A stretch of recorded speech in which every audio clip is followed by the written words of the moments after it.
rivers continue to rise as we head into the July 4th holiday weekend. You're looking live at the Mississippi River in Cassville.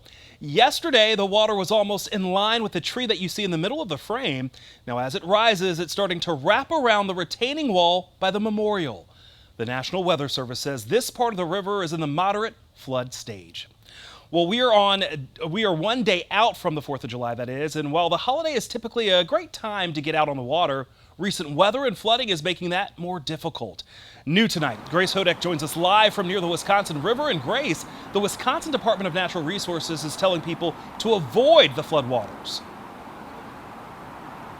Yeah, Brandon, if you're looking to launch your boat out of the Wisconsin River, which is where I'm at now, or even farther west near the Mississippi River, you might have a hard time, and that's because officials say many of those boat launches are closed. You can see behind me here that there's a lot of water where water probably shouldn't be. Even walking up to this area, it's very wet, it's very muddy, so you have to be careful and pay attention to where you are walking.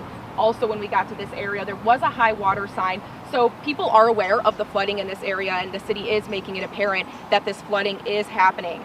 I spoke with Cody Adams, who is a conservation warden with the DNR. He says some people could have a hard time getting into their cabins up and down the river because of the flooding. Right now, the National Weather Service is reporting higher than normal water levels, but they have since gone down from previous days. Brandon, like you mentioned, officials do not want people out on the water right now, but in the case they are, Adams says slow down and be aware of your surroundings.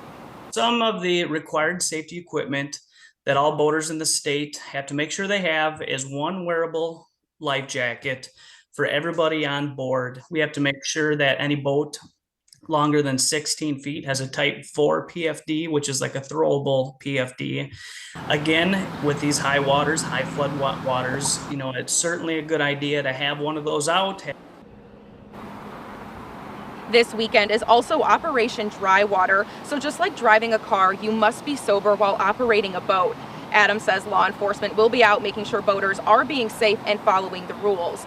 Other 4th of July plans have been impacted or postponed because of the flooding.